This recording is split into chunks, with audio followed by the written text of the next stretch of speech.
What is 0.125% as a decimal? Given 0.125%, we have to convert this to decimal. We can rewrite this. Percent means 1 over 100. Now multiply. Look, 10 to the power 2 means 100. So 100 is a power of 10. To divide a decimal by power of 10, what will you do? Just count the number of zeros and move the decimal from right to left. Division means repeated subtraction, and in repeated subtraction the value of this number will decrease.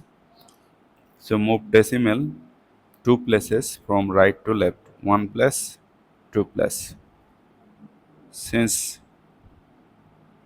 so decimal point will appear here, then this will be a placeholder 0, 0, 1, 2, 5. So this is decimal. So 0.125% as a decimal is this. You can add a 0 here to mean that this number is less than 1.